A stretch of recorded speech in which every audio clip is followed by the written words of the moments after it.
and Issues, a monthly business forum bringing timely economic discussion to the region for 35 years. Presented by the Portland Community Chamber of Commerce. Presenting sponsors, Bank of America and Martins Point Healthcare. Cooperating sponsors, First Light, WEX, and Harvard Pilgrim Healthcare.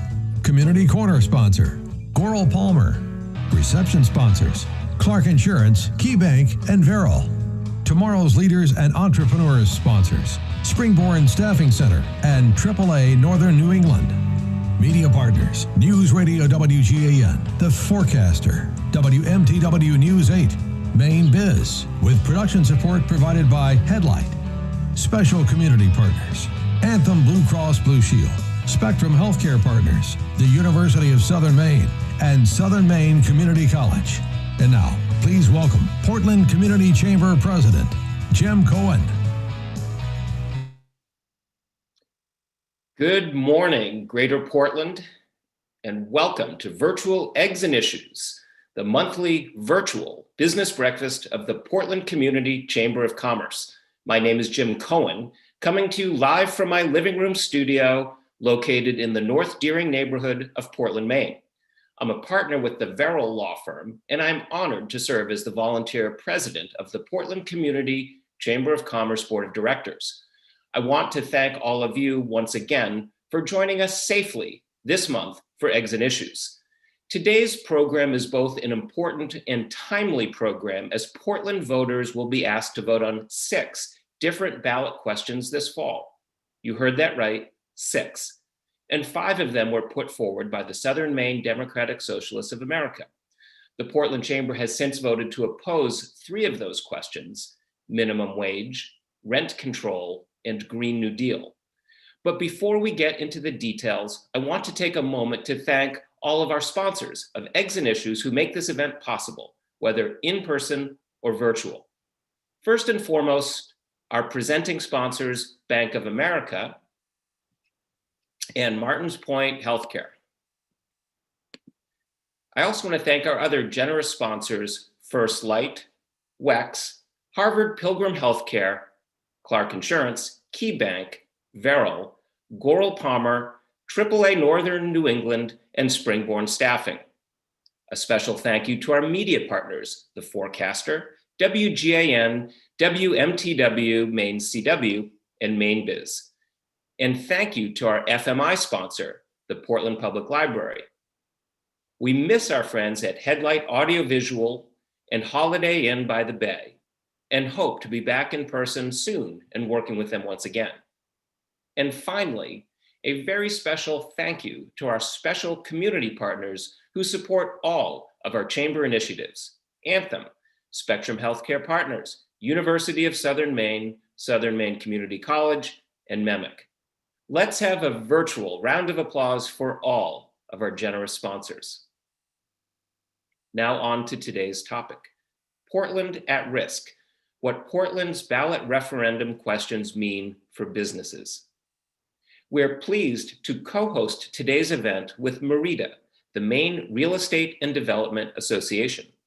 Today's presentation is one of utmost importance to our members, including the residents and businesses of Portland and the area. For months, voters have been bombarded with ads and information about the fall elections, from the presidential election to the US Senate election to State House and State Senate races. However, less well known, but yet critically important in Portland and the region, is the fact that city voters will be charged with electing 3 city council seats and voting on 6 referendum questions. The outcome of these elections will affect each of us for years to come, so it is important that voters get educated now, particularly since absentee voting got underway this week.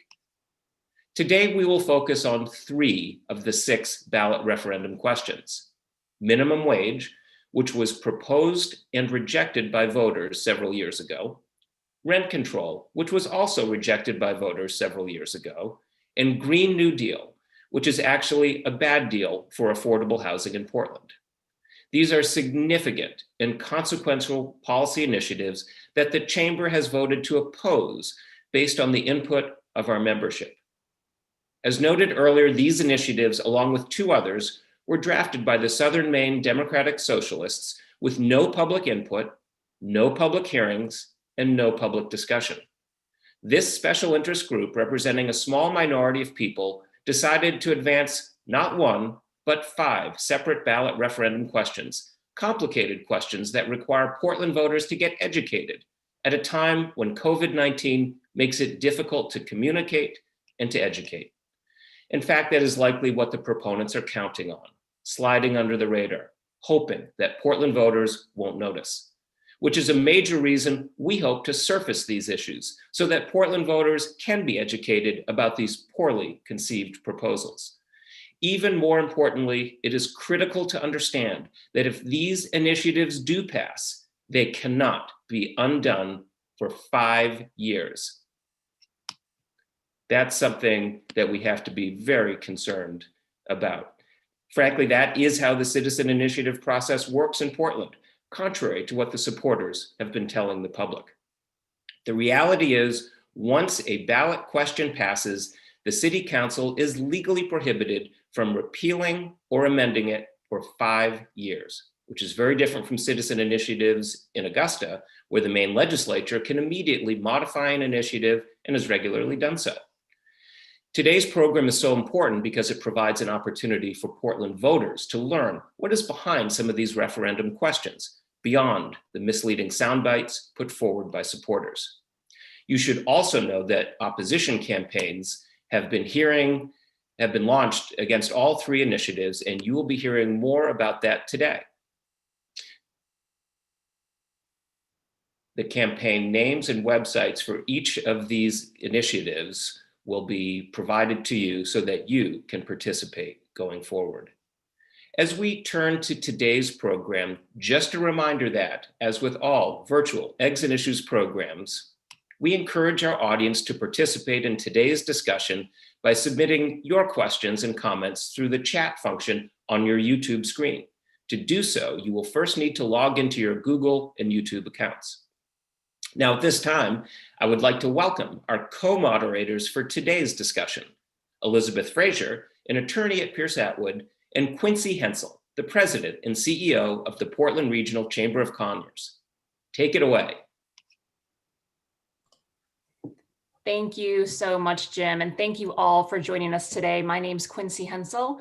I am the CEO at the Portland Regional Chamber of Commerce, and I am joined today by Elizabeth Frazier, who is an attorney at Pierce Atwood and is going to serve as my co-moderator this morning.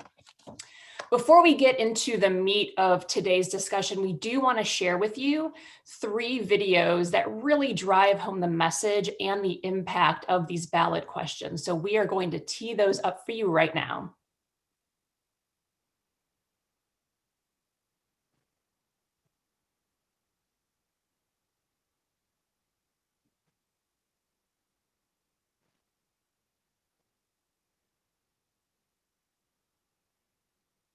Wage to $15 an hour.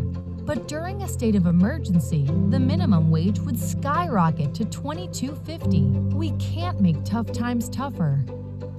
Hi, my name is Joe, and I work for Play It Against Sports in Portland, Maine. COVID has been really hard on everybody. It's been tough on all of us, and I'm just thankful to be able to still have a job and still be able to work. And again, I fear that this referendum could really devastate working people of Portland, such as myself. We can't do 22.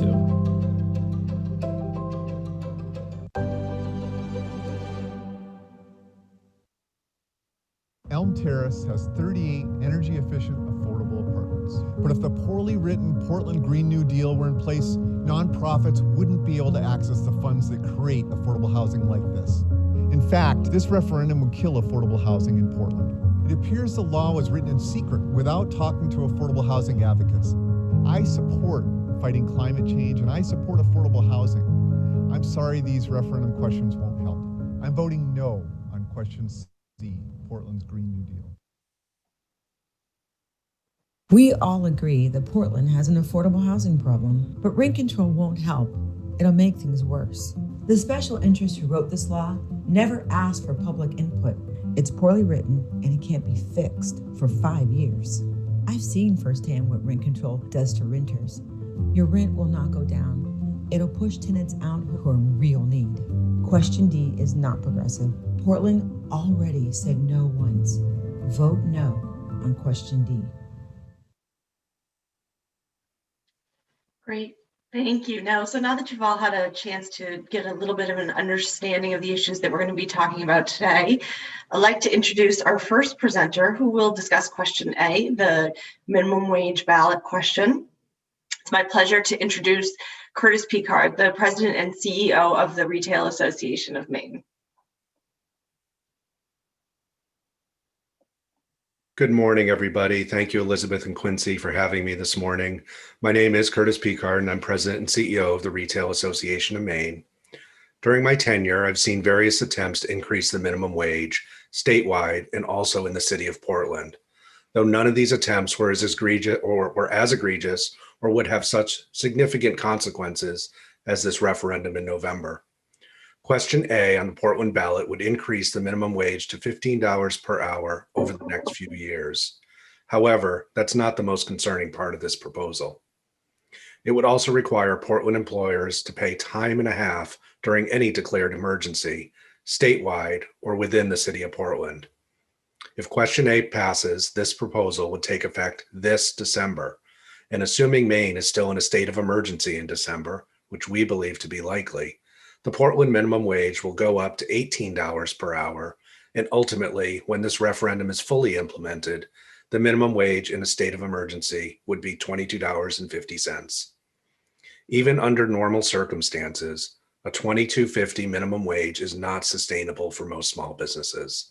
When you look at the current state of our economy due to the pandemic and the economic hardship many small businesses are facing, this referendum has the potential to force many businesses to close their doors. This type of a policy change is not what we need right now as we continue to navigate the pandemic and start to think about our recovery. In March, when the economy shut down, retailers, restaurants, live music venues all needed to shut down, and it was months before certain businesses could reopen with strict guidelines that limit the number of customers. Businesses have not yet recovered. We have a long road ahead, and Question A will only make that road more difficult. What we want to make clear to voters is that the $22.50 wage goes for any declared emergency. So even when we find ourselves on the other side of this pandemic, employers will need to pay a $22.50 minimum wage during any declared disaster, including severe weather like ice or snowstorms. This would be a logistical nightmare for employers and employees alike. Take the example of the Westbrook landslide the other week, which triggered an emergency order from Westbrook. If that landslide happened a mile down the road in Portland, that would be an excellent example of an isolated incident triggering a state of emergency, and that would require the entire city's minimum wage to increase to time and a half. What's more concerning is in a state of emergency, once fully implemented, overtime minimum wage pay would be $33.75. If an employee is unable to work during the declared emergency, an employer calling in another employee to work overtime would pay a rate of $33.75 an hour. This proposal is ill-conceived and will put our small businesses, already struggling mightily due to the COVID-19 pandemic, in an impossible situation. Local business owners care about their employees and understand the toll this pandemic has taken on all of us.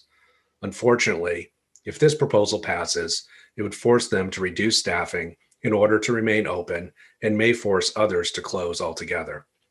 The result will be fewer small local businesses and an economy which is even worse off than where we are today.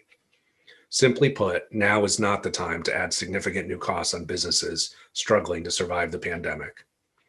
It was mentioned earlier who brought this proposal forward, and I think it's worth repeating. All three of the referendums we're discussing today are part of the Southern Maine Democratic Socialists of America's agenda. They drafted the proposal without any public input, collected signatures, and are forcing the issue onto the ballot this November. Should this pass, there's no middle ground or modification of this proposal. It's simply an up or down vote. In addition, this ordinance cannot be changed for 5 years following passage, no matter the negative or unintended consequences for the city. It is critical that Portland voters understand what Question A is proposing, as the consequences would be dire. It's also critical that Portland businesses understand what's at stake. We need everyone to engage in this issue and help spread the word to vote no on Question A. Thanks. Thank you very much, Curtis. Now I'd like to introduce Ethan Boxer-Maccomer. Ethan's a developer of green and affordable housing here in Portland. He's also a LEED certified professional and the founder of a new development. And Ethan is going to share with us a little bit more about the Question C, the Green New Deal. Ethan, take it away. Thank you, Elizabeth, and thank you to the Chamber and MEREDA for organizing this event. Good morning, everyone, and thanks for being here today. I'm a Portland resident. I've raised my family here, and I own and operate a business here. And for over 15 years, I've been an affordable housing developer and advocate right here in Portland. So I'm a practitioner who works every day, boots on the ground, orchestrating the planning, the budgeting, and the design and the construction of affordable housing. I think most of us agree that the effects of climate change and the availability of quality affordable housing are two of the greatest challenges facing our city. But I think it's also important to recognize just how far we've come and what a positive course we're on. Portland has become a model in terms of continually and markedly improving its standard, its standing as an inclusive and sustainable city. And many people don't realize this, but here in Portland, we're creating upward of 100 new affordable units year after year here in the city, with an additional 600 new units currently in the pipeline. And thanks to our strong partnerships with Maine Housing and the City of Portland, we're building some of the most green, innovative, and inclusive housing in the country. Several affordable housing developments here in Portland have been nationally accredited for pioneering work in LEED certification, passive house standards, and for providing high quality and permanent housing for individuals with special needs, such as veterans and the chronically homeless. These hundreds of new units have helped fuel the supply of housing that was needed to help level off rents in recent years in our cities. And like many of you on this call, I'm really proud of what we've accomplished, and I'm very optimistic about the future of our amazing city. But there's a question on Portland's ballot in November that threatens to pump the brakes on all of this progress. Question C. Question C is called a Green New Deal. But in my opinion, as someone who's out there working every day to try to create energy efficient, affordable housing, it's not green, it's not new, and it's a bad deal for Portland. Question C starts out by massively redlining our city's existing green building ordinance. And these red lines layer in prescribed design approaches, standards, and strategies that rob our architects and engineers of the flexibility they need to optimize the energy efficiency of our buildings. Building science is complicated, it's nuanced, and it's constantly advancing. And it's, in my opinion, a very reckless approach to policy to have special interest political groups prescribing how buildings should be designed. That's why the Maine Affordable Housing Coalition, the statewide organization that advocates for affordable housing, has for the first time in its history come out to take a negative position on a local matter and oppose the Green New Deal. The fact is, these Green New Deal requirements will drive up cost and administrative burden while doing nothing to move the needle on the effects of climate change. What's worse, and much worse really, is that the so-called Green New Deal is worse than just a laundry list of mandatory design requirements. It's also a Trojan horse. And inside the Trojan horse, you'll find all sorts of additional redlining to all sorts of other sections of our city code that have nothing to do with green building. We call this greenwashing in the industry. So while the Democratic Socialists were already under the hood with their wrenches tinkering with the green building ordinance, they also said, well, why not also redline some wage and labor laws, some new zoning requirements, and let's tinker with the income targeting of affordable housing. Make no mistake, it's a myriad of social engineering items that are embedded in this green Trojan horse that present the greatest threat to sustainability and affordable housing. Why? Because Portland is already among the most difficult communities in Maine to develop affordable housing. I can talk at length about that and why. Basically, we have very restrictive and prescriptive zoning codes. We have what is often a slow and risky regulatory review process, and the only remaining land in our city is very expensive. And the sites that we have are very tight and challenging sites with ledge and soil, contaminated soils and other physical and legal constraints. You add to all of that right now in the year 2020, the current situation with COVID-19. Affordable housing right now is already plagued with the problem of less funding available and massive increases in construction costs. So we're already going out of balance. So under current regulations, in the current financing environment, and in our current economic climate, our affordable housing progress is already in peril. The cost of development makes it really difficult to qualify for affordable housing funding based on the criteria that the state of Maine uses, where they weigh cost competitiveness. And if the Green New Deal were to pass, its layers and layers of added bureaucracy, administrative burden, and cost are going to put us at a really distinct competitive disadvantage in this highly competitive process that determines where affordable housing resources are invested. And for many of these new projects that I alluded to earlier, they've not only affordable housing, but our school restoration projects for that matter, I believe the Green New Deal would be the death knell. The proponents of the Green New Deal have been asked to respond to these criticisms in recent interviews, and I've watched closely because I don't really know much about who they are or where they're coming from, so I've been sort of eager to get information. And what I found in the media is they're being quoted as telling you that the developers are lying to you. The quote I read was, "We're going to continue to build. Building's not something that's going to stop. I mean, that's what humans do. We build things." This is the level of response we're getting. And when asked how all of these expensive ideas would be paid for, the suggestion was made that CEOs should just take lower salaries. Disappointing. Look, they're right about one thing. We are not going to stop building. We're not going to stop working to provide new affordable housing. And we're going to keep building to make the world greener and keep units affordable. But the Green New Deal will undoubtedly drive new development out of Portland to the surrounding suburban communities, Westbrook, South Portland, Scarborough, where rents are comparable, but the barriers to development are so much lower. That's going to increase sprawl and pollution and continue Portland's legacy as the city that's always expected to provide the regional services without ever benefiting from new residential taxes. That's why our Building a Better Portland campaign says that the Green New Deal is just a false choice. It will fuel sprawl, increase pollution, raise taxes, and leave lower income residents with higher rents and less housing choice. So I'm sorry, but despite what may have been good intentions, the Green New Deal is a bill of ill-conceived and dangerous ideas. It was incubated by a special interest group operating in a vacuum, and as has been said here, no public comment, no public hearings, no feedback from practitioners in the affordable housing community. As a Portland voter, I'm really concerned about the idea of our laws being written by small, isolated special interest groups. And for me personally, that applies to all of these referenda, not just C. But these ballot measures are written in such a misleading way that I fear they are sure to appeal to Portland voters who tend to be more progressive. And right now, voters are intensely distracted by national politics, by the global pandemic, trying to keep their kids in school. And my fear is they're not going to find time to research what they're voting on. And so it's really absolutely critical that we get the word out, that we head off these bad policies, because our council would not have the authority to change them for 5 years. So if you or anyone you know is interested in learning more or getting active on Question C, you can go to our website, buildingabetterportland.com. Maybe someone can provide a link below or something like that. Please read the ordinances, join our mailing list, share our content on social media, and above all, talk with your friends and neighbors and colleagues. And please, for those of you who are Portland voters, make sure you come out on November 3rd and vote no on Question C. Thanks for everybody's time this morning, and I look forward to answering questions in the Q&A period. Thank you very much, Ethan, for that. And now I'd like to introduce our final presenter for this morning, Britt Vitalius. Britt is the owner of Vitalius Real Estate Group. Britt.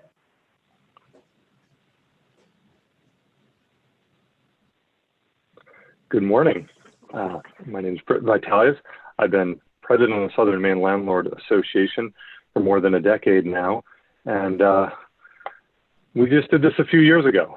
As many Portland residents remember, you can see the sign behind me, we were given the opportunity to choose rent control. During that campaign, it was presented, discussed, considered, and debated widely in the community. Both sides of the issue were presented in questions at neighborhood meetings, public debates, radio shows, mailings, TV interviews. Op-eds were written, experts cited, and endorsements were made. And based on everything, based on the feedback from everyone, from the economists to the contractors, from the small businesses to the affordable housing developers, the people of Portland strongly rejected rent control by a 2-to-1 vote. Portland voters clearly concluded that rent control is not the solution to affordable housing challenges. and the voters did not want Portland to become a rent control city. So why are they trying this again? Do they think that in 3 years, people forgot all the reasons we rejected rent control? Nothing has changed in the analysis. But despite all this, we are doing it again. So I want to go through quickly what this rent control proposal is about so that you can be educated, understand it well enough to convey it to your friends, the other voters in Portland. So this rent control has 4 sections. It has a rental increase restriction. It restricts rental increases, changes eviction laws, establishes a rent board, and an anti-discrimination section. So taking them quickly one at a time. Rents. The rents will get stuck at whatever the rental rate was back in June. So it's sort of retroactive and locks in rents from whatever they were set at last June, 2020. And then from that point, rents can only rise with inflation tied to CPI. Upon a unit turning over, the rent can only go up 5%. So you've got a vacant unit, but you can only increase it 5% from the prior rent. If you want to renovate your unit, fix it up, you must do that first, invest in your property, and then go before this rent board and ask for an increase. The most increase you could be given is a 10% increase in rent after the fact. The evictions. Currently, a tenant at will can be given notice, a 30-day notice. This will change it to 90 days.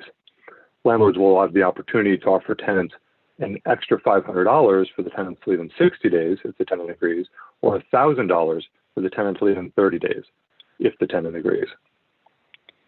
This rent board. This proposal will establish a 7-member rent board with, attention, no more than 3 landlords and at least 3 tenants. That may or may not wind up being a balanced board. It will grant authority to the board to enforce the ordinance, impose fines, as well as review landlord applications for rent increases, tenant complaints regarding habitability, and mediate landlord-tenant disputes. Finally, there's a clause in there, the last piece is about anti-discrimination. This proposal would impose redundant prohibition on housing discrimination based on race, color, sexual orientation, sexual income, etc. This is just, it's like a red herring because this is already in the law. This is redundant, but this is the kind of thing that is trying to sway voters probably this year in their home looking through this will believe, well, sure, I'm against discrimination. This sounds good. It's titled, an act to protect tenants' rights. They want to protect tenants, but this is completely unnecessary. So let's break it down quickly. This is question D. The rent control is question D. It will not help low-income tenants. It will not create housing. It will not lower anyone's rents. In fact, it will effectively guarantee that all tenants' rents start going up every year. It will lead to the deterioration of Portland's housing stock. It will let bad actor tenants stay up to 3 months instead of 1. It will give control over Portland's housing to a bureaucratic board with no rules or criteria for making decisions, and it will cost money to implement. None of these things are funded right now. It will need to be staffed and paid for by Portland taxpayers at a time when Portland can least afford it, when 65 positions were just eliminated due to budget shortfalls. Finally, question D will hurt property taxpayers by reducing the value of apartment buildings. If rent control goes in, the value of apartment buildings will drop dramatically. This will shift the relative property tax burden back to single-family homeowners in Portland. Just as in 3 years ago, rent control is the wrong answer for affordable housing and the wrong answer for Portland. Solving Portland's housing challenges take cooperation, innovation, and thoughtful implementation of public policy. Please tell everyone you know to vote against question D. And I want to mention now also that question E bans short-term rentals. So it's not a topic of this debate today, but our coalition, Building a Better Portland, also includes question D, which after a year of deliberation, they came up, the Portland City Council came up with a way to deal with short-term rentals. And what they've done is allowed 400. This question E would wipe them out completely in one fell swoop. It's another attempt to sort of try and deal with all the housing issues in Portland with a sledgehammer and without public input and discussion as a community. Thanks very much. I also look forward to your questions.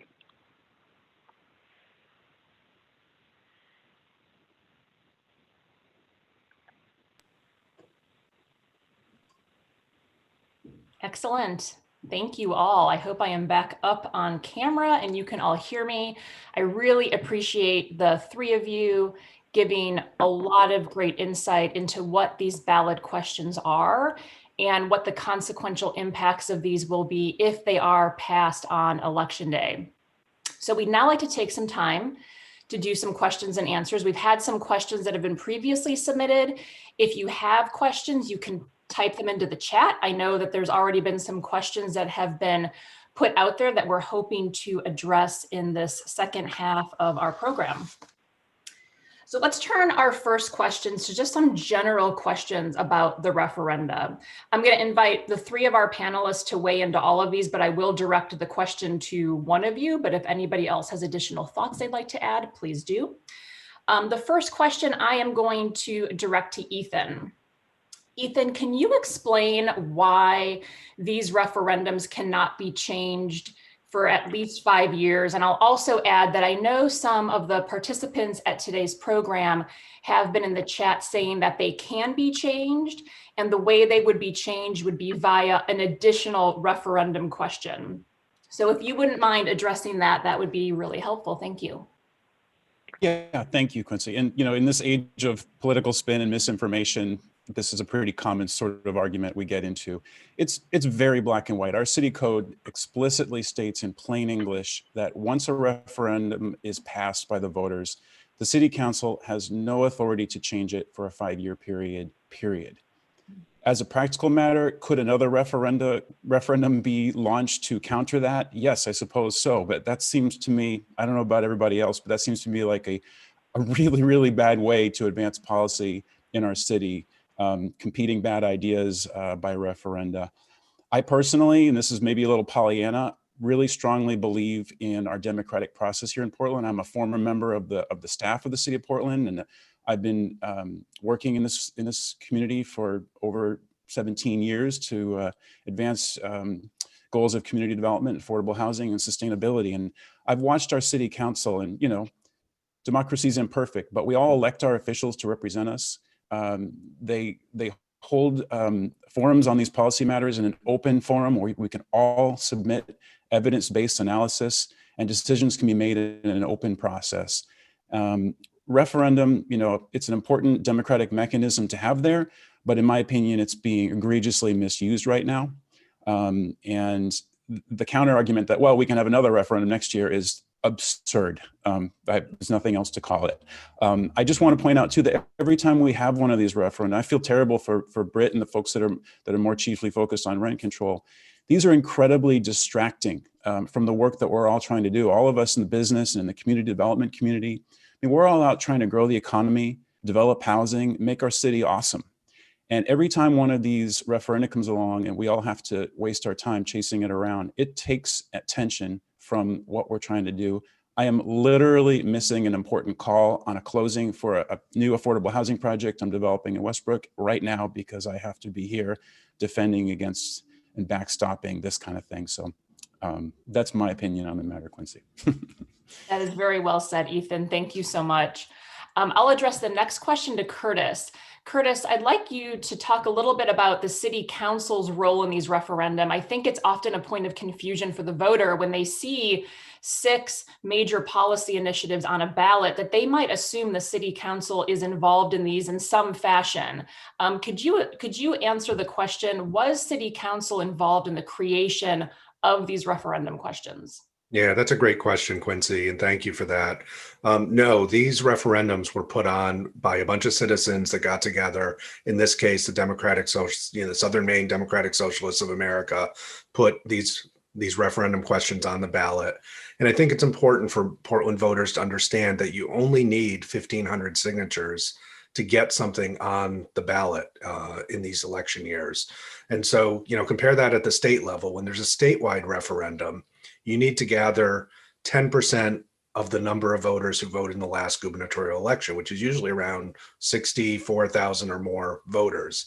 In this case, only 1,500 signatures are needed out of 40,000 or so voters in the Portland area. So it's about a third of what you need at the state level. So a small group can get together and basically put anything on the ballot. And they write the language. So the city council has no role in amending that language, tweaking it, making improvements. And that's why this is a real challenge, because the Portland voters at this point can only vote up or down on this. And we've talked to a lot of folks that have said, okay, I'm open to having a conversation about the minimum wage and how it should go up. But in this case, the language is the language. And the most concerning part is the time and a half provision. I do want to give the Portland City Council credit, because part of their role was in helping draft the actual ballot language that voters will see on the ballot. Because the proponents of this were able to propose language which we thought was confusing and didn't tell the whole story. And the city council agreed, and they were able to make some changes to that language to make it more clear. But without question, a lot of people just go in and say, oh, it's minimum wage. We think that's a great idea. It is important to read the question. It is important to read the ballot language in this, because as we said, the time and a half provision is the most concerning thing about this, and voters need to be aware of that. Thank you, Curtis. And great point. These ballot questions are not short. And I think it's really important that voters read the entire question so they truly know what it is they are voting on. I will address my next question to Britt, and then I'll hand it over to Elizabeth to do a couple of questions on her side as well. Britt, so City Council wasn't involved in these referendum initiatives. None of us on this call today were involved in creating these ballot initiatives. Can you talk a little bit about who the proponents are of these initiatives that we're discussing today?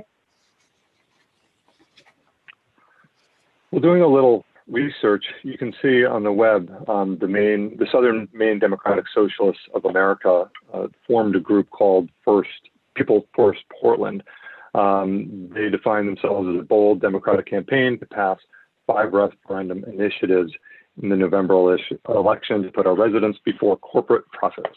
Doing a little more digging on the Socialists of America, says to achieve more just society, many structures of our government and economy must be radically transformed, and that democracy and socialism go hand in hand.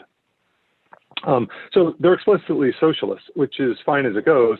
The idea should be debated on their merits, but Portland should be aware of who's behind this and what they're voting on. As Ethan mentioned, Portland is a pretty democratic, progressive democratic city, but I'm not sure it would self-identify as being socialist, or many people would identify as being socialist. So I think some of the initiatives and the intentions here may not be in line with the general direction of Portland. And I just want to echo Ethan's point, Curtis's point about our city council. We've got a very diverse city council right now that's open to input. It takes input from many different stakeholders, where they get to hear about unintended consequences, where an idea starts out looking one way, and then you get some input and you realize you've got to refine it and tweak it. And this process just trashes all that. And we're going to just get stuck with whatever we get stuck with and for 5 years. Thank you, Britt. I'll turn it over to Elizabeth. Great, thanks so much. So I'd like to turn this question over to Ethan with a couple of questions about the Green New Deal. Obviously, climate change is a very concerning issue, from the wildfires we're seeing in the West Coast to sea level rise. Even right here, I just saw a weather alert that there's going to be thunderstorms here this afternoon in Portland in mid-October. So shouldn't we be doing everything we can to reduce greenhouse gases? Can you tell us a little bit about that?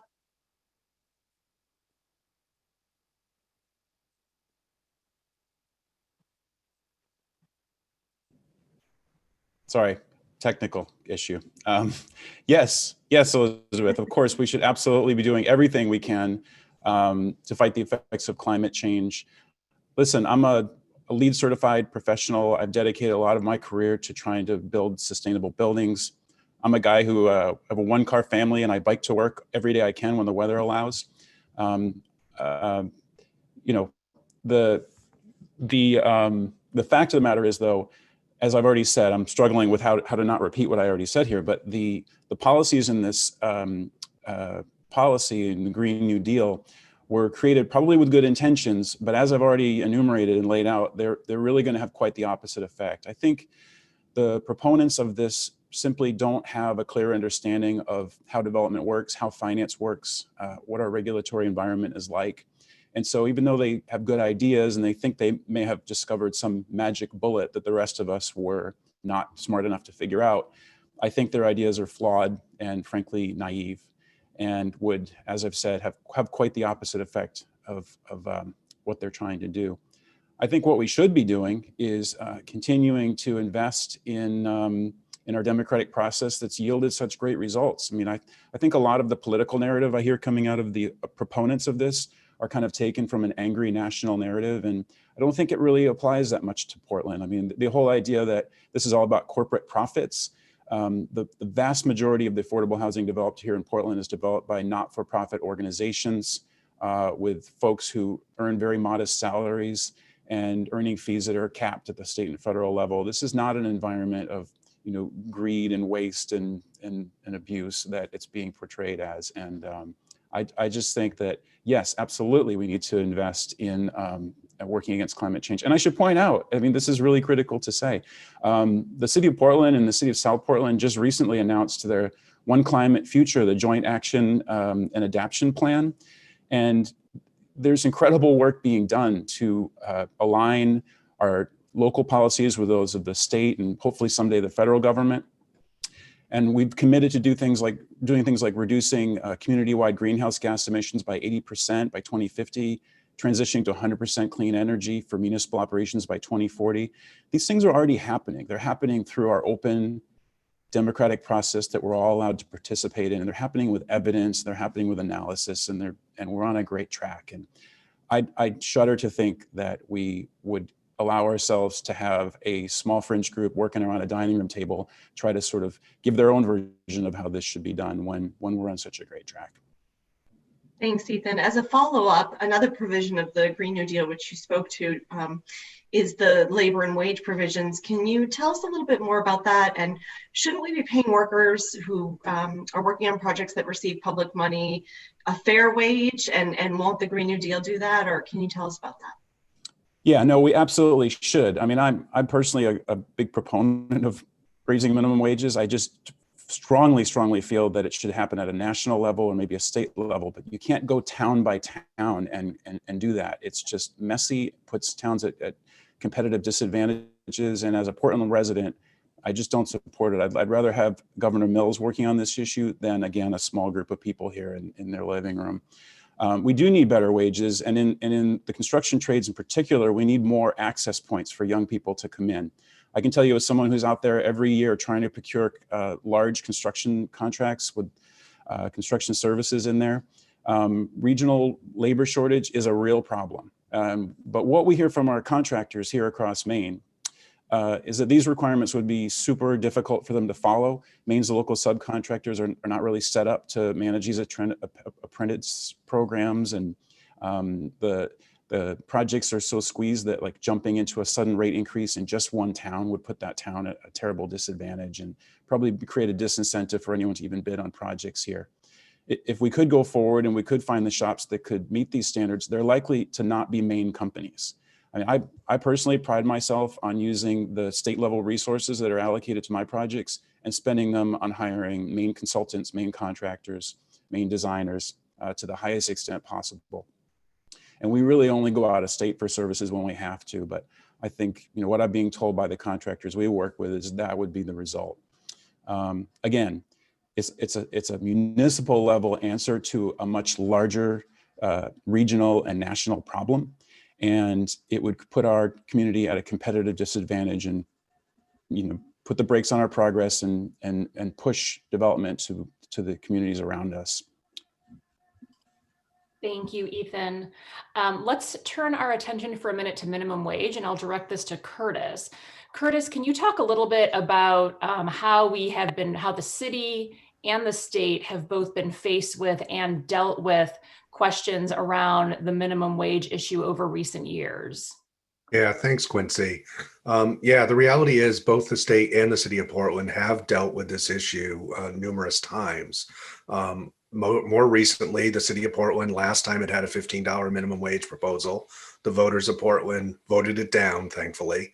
At the statewide level, the minimum wage currently is at $12 an hour, and it's not staying there. So the current minimum wage process is still being implemented. So the way it works is after it reaches $12 an hour, it will continue to increase every January. So it's going to bump up again this January, the January after that, the January after that. So it's important to recognize that only in a handful of years, Maine's minimum wage has already increased 60% from what it once was. This new proposal, bringing it to 15, would be another 25% increase on top of that.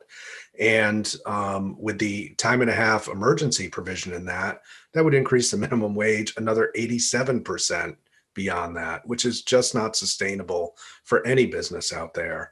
And that's a real concern.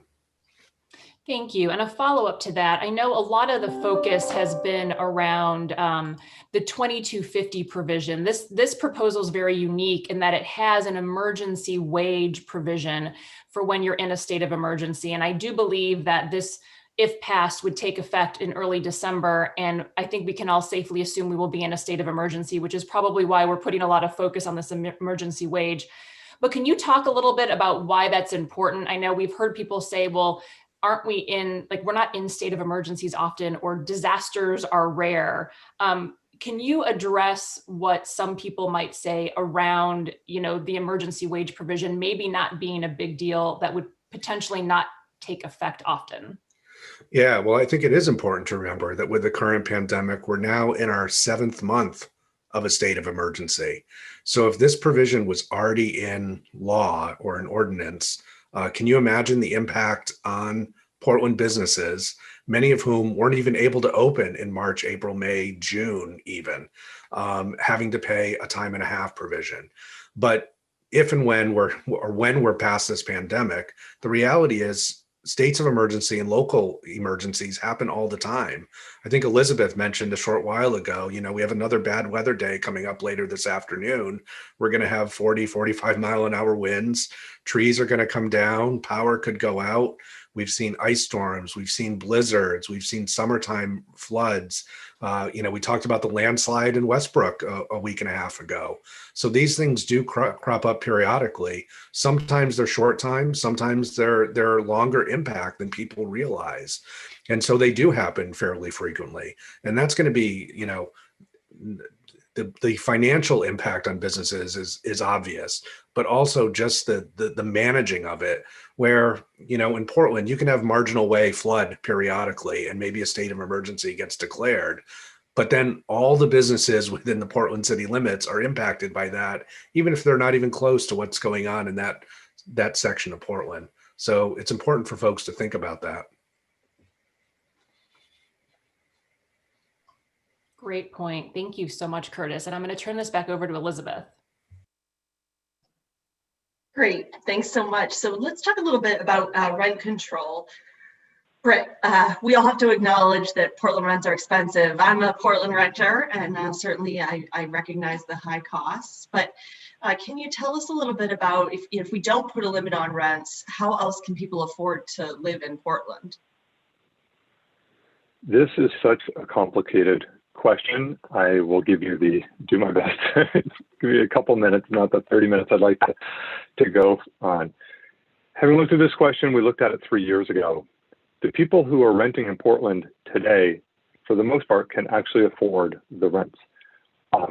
Folks who really can't afford the rents, the lower income, just need housing subsidies. So we've got two big groups, and they would need help in Westbrook or Biddeford or any towns. There's such a disparity. Rents have gone up, and there is a population that is having a harder time staying in Portland. But this is a community problem.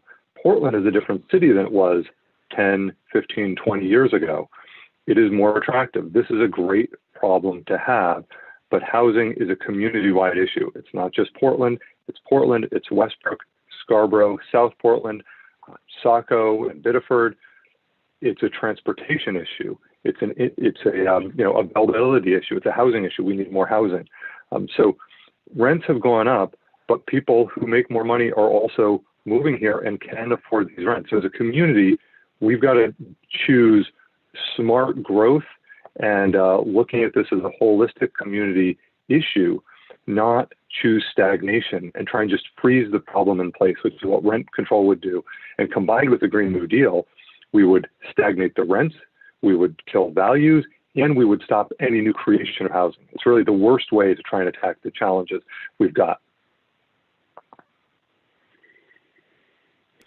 Great, thanks. I think Ethan wanted to also say a word about that.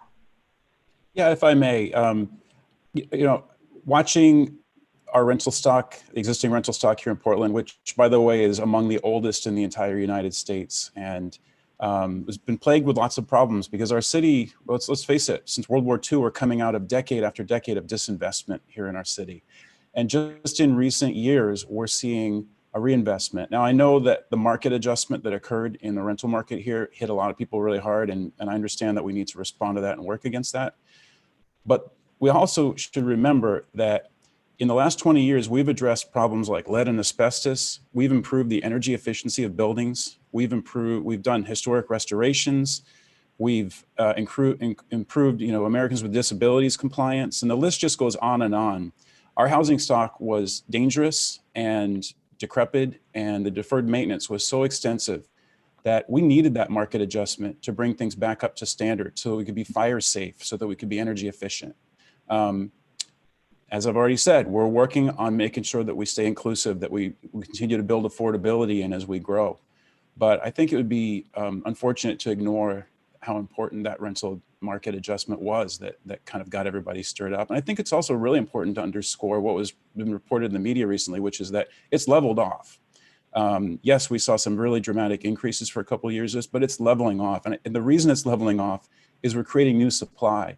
For the first time in 70 years, people are building new market rate apartments in this city, large scale projects, and there are more on the boards. That's what's leveling the rents off. That new supply is what's going to bail us out of this. And ironically, this alphabet soup of policies that are being put forth are just going to slam the brakes on the ability to build those projects. So it's absolutely contrary to what they're trying to achieve. And I just had to add that. Thanks so much. Thanks, Ethan. And a follow-up, Britt, other cities have instituted rent control. Can you tell us how that's worked in those other cities? Have rents gone down? Yeah, this is, we learned about this last time around 3 years ago as we all did a lot of research and became experts on rent control. And I guess that's what's shocking, that it just keeps coming forward, because about 5 minutes on Google, and it's very clear that this is like settled law. We've got evidence from other cities, as well as all the economists' opinions that rent control just doesn't work. So I'm going to give you one citing here. The Brookings Institute, which is a left to center think tank. So this is not the right wing. I know our opponents keep accusing us of lying, but I think they should get on the Google and look this up. The Brookings Institute just did a big report titled, "What Does the Economic Evidence Tell Us About the Effects of Rent Control?" And I want to just quote a couple sentences. The new research examining how rent control affects tenants and housing markets offers insight into how rent control affects markets. While rent control appears to help current tenants in the short run, in the long run, it decreases affordability, fuels gentrification, and creates negative spillovers to the surrounding neighborhoods. This is from a left-leaning think tank looking at evidence from San Francisco and others. There's some long studies going on. The long-term consequences are dire. It's clear. You don't even have to look very far to find these answers, that it's just the wrong solution to housing challenges. Thank you so much, Britt. We have just a couple more minutes. We'd like to get a few more questions in, brief answers before we wrap up the program. Let's go back to minimum wage for a second. Curtis, we touched on this a little bit, but could you just make sure our audience knows when these changes would take effect if this proposal is passed in November, and what the initial increase in minimum wage would be? And then also, have any other city or state that you know of passed or are contemplating this time-and-a-half provision for declared states of emergency? Yep, quick answer. It will take place, it'll start being implemented in December. It's not a stretch to imagine we are still going to be in a state emergency through the end of the year and possibly into 2021, which means the minimum wage will increase in December to $18 an hour. And we are not aware of any city, state, or other municipality across the country that has included this time and a half provision. None. Thank you very much.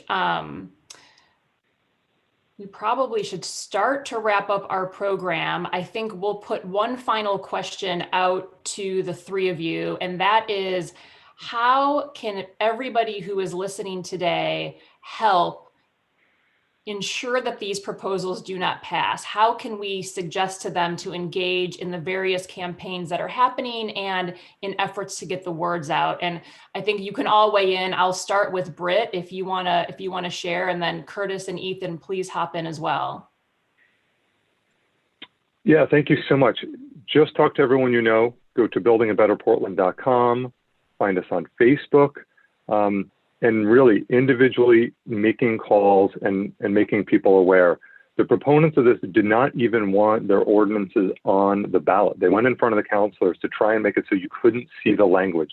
They're trying to get by this with just a title, Green New Deal, tenant support, all that. We've got to communicate.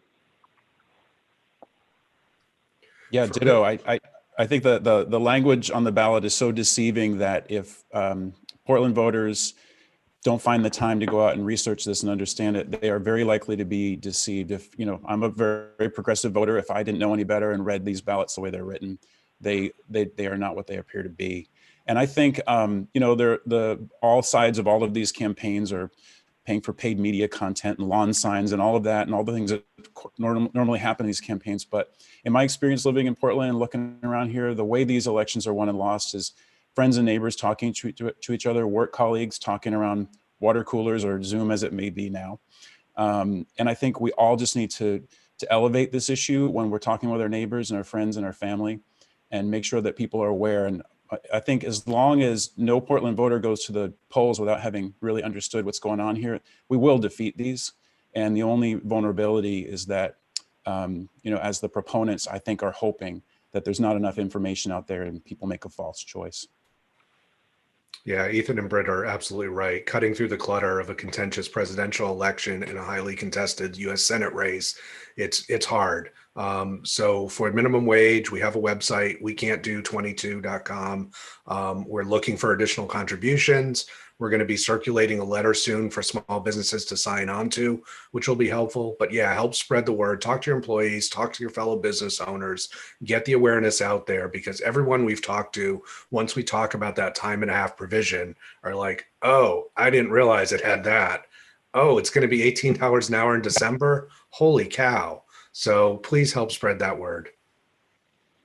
That's excellent advice. Thank you all so much. Thank you for being here and for just providing us with a great overview of what voters are going to be faced with in November. And I really hope, and I do think this was extremely informative, and that those who are viewing learned a lot about what they're going to be faced with on Election Day. With that, I'd love to turn this back over to Jim Cohen to close out the program. Great. Thank you all so much. A sincere thank you to all of our guests and moderators for joining us this morning and for taking the time to speak with us today. Your presentations and answers were incredibly helpful and provide a good baseline for Portland voters to understand what they will actually be voting on this fall. So thank you. Looking ahead, I cannot stress enough how important your engagement is on this year's referendum process. Now, whether you're a Portland voter or whether you're simply interested, you have an opportunity to make a positive difference on these campaigns. Here are a few things that you can do to help ensure that these proposals do not pass this fall. Tell your friends and family about what you learned today and encourage them to pass on the word. Consider submitting a letter to the editor or share your concerns on social media channels. And please consider a financial contribution to the campaigns. Campaigns are expensive, yet even small contributions can make a positive difference. And whatever you do, please do it now. Voting is already underway, so we do not have the luxury of time. I have my absentee ballot already. After today's program, you will shortly receive an email that provides all of the resources shared today, as well as links where you can make a contribution and pass along to your friends. So get ready to help. And as we conclude today's program, you can view a complete list of all of the Chamber's upcoming events on the Chamber's website. We encourage you to subscribe to the Chamber's newsletter and be sure to follow the Chamber across all social media platforms. Thank you. And we look forward to seeing you again next month at Eggs and Issues in November. Be well. Have a great rest of your day. Thank you.